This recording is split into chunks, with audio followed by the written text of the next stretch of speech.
Okay, so in this slide, I want to talk about you can actually buy these. It was really popular in the 80s and the 90s, was called the Principles of Effective Parenting. And so there's lots of literature that sort of uses this language.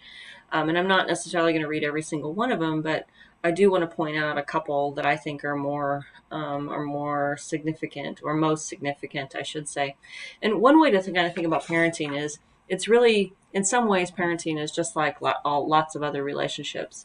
You are more there. There is an element of trust. There is an element of reciprocity. In other words, you do this and I do that. And there is an element of, as when the relationship is going is mutually beneficial, we will carry on. So in other words, so what I'm trying to say is, or what I want to get at is, there are some themes that kind of run through all of these principles, and one of them is this: give time, praise, and encouragement. In other words, we all like to do, or we're all more willing, I think, to work harder for people that we feel like us. And so what's really important as parenting is that you demonstrate that you like your children, that you love them, that you value them, that you accept who they are. And by that fundamental establishment of positive regard will have lots of benefits and will make all these other expectations easier. So, in along the same lines of giving time and encouragement and acceptance, you have this phenomena called attachment. And in the human growth class, I spent a lot of time talking about the importance of attachment. And attachment is thought to actually begin in infancy, when the baby cries. And we talked about this in another chapter, I think. When the baby cries and the adult comes in and picks them up and makes them feel better, and this happens over and over and over again, child learns that adults can be trusted, that people can be trusted. When a child does not have that kind of habitual, I have a need and someone takes care of my need, they can develop something called reactive attachment disorder. And this is disordered in the sense that they don't ever learn to trust people. And if you can imagine what life would be like if you never trusted anyone ever at all, it could be a very dangerous and scary place. And on the other end of that is, think about how much easier and more better life is when you do trust people, or how you feel about your relationships with people you trust, right? And how you can kind of work together and grow together. So, and that's, your textbook uses the term here, parental warmth. And parental warmth is a personal characteristic that parents can develop, that basically reflects, I accept you and I love you and I care about you, interest in the kids' activities and interest in the kids' friends, involvements in their life. You acknowledge the things they do well. And it's basically just a collection of behaviors that says you are worthy, right? And it can be as simple as, I know the one that the one that just simply patting your kid on the back and giving them a hug and saying, I'm glad you're my child, or I'm proud of you, right? That's an example of parental warmth. And anyway, and it these things will build on each other. Okay, so the next sort of three: monitor teens' activities, monitor the time they're on their games. Where do they go on the internet? And one of the ways we can do this is we can be our children's social media friends if they're on Facebook. But we have to be careful. And I really appreciated this was mentioned in the textbook, that if your child accepts you as a friend on their social media, you should consider that a privilege and follow all the rules of social media. In other words, you're there maybe as an observer, not a contributor, right? And I feel very lucky that my daughter lets me follow her on one of those, Snapchat, I think it is. Sometimes I don't like what I see out there, but I just am an observer to keep an eye. And then the sixth one, which is also really important, is provide discipline. And what we mean by discipline is help your child understand that their decisions have consequences.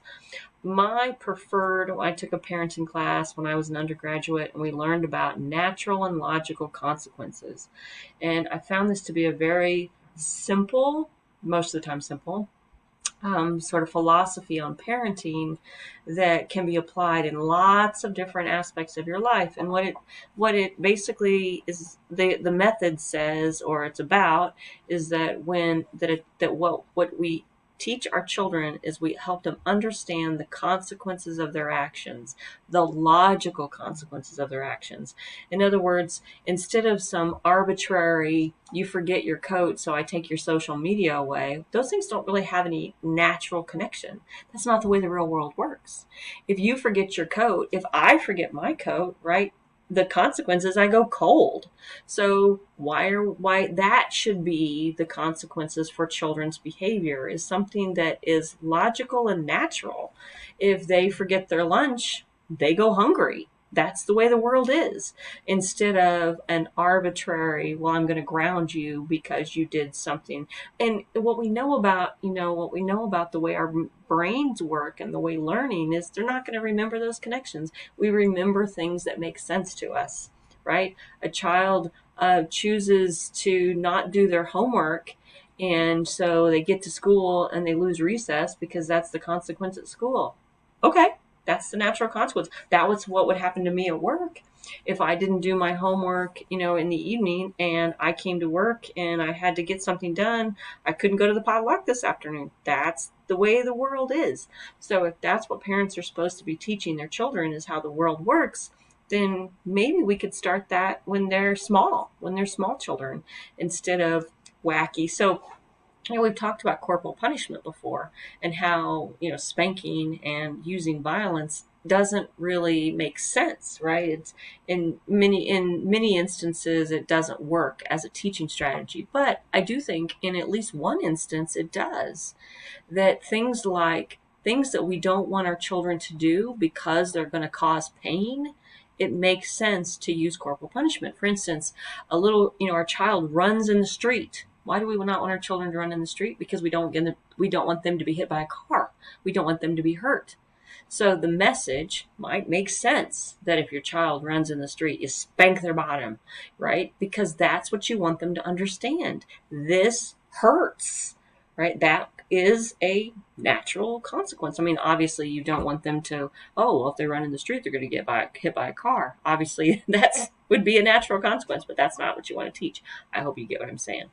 Okay, so moving right along, we also have, encourage responsibility, give them something, emotional competence, right? So this one kind of ties in with a couple of the other. Emotional competence is a fancy word for emotional intelligence. And what we're saying is that it's important that parents help their children understand their own emotions. Emotional intelligence, by definition, is, there it is right there, recognizing and responding appropriately to their own emotions and the emotions of others. So, as a guide, as a wise guide, parents can help their children understand their own emotions and help them understand the emotions of others. And one of the ways we can do that is we can help our children understand our emotions. When we say to our child, well, I'm sad, right? So instead of parents being these phony adults that have no feelings, so it goes along down here with this tell the truth, it is okay for a parent to tell their children the truth. I am feeling very sad today because, and help them understand sadness and help them understand appropriate, acceptable ways to express their sadness or anger, right? It's okay for a parent to say, I am angry at you. And this is the adult way to deal with anger, instead of what a lot of folks do in our culture. It's okay. It's okay. It's okay. That's not telling the truth. That's not teaching emotional competence.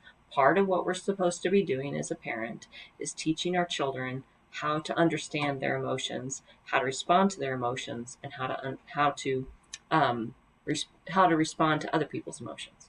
Provide sex ed, right? Okay, here's the key.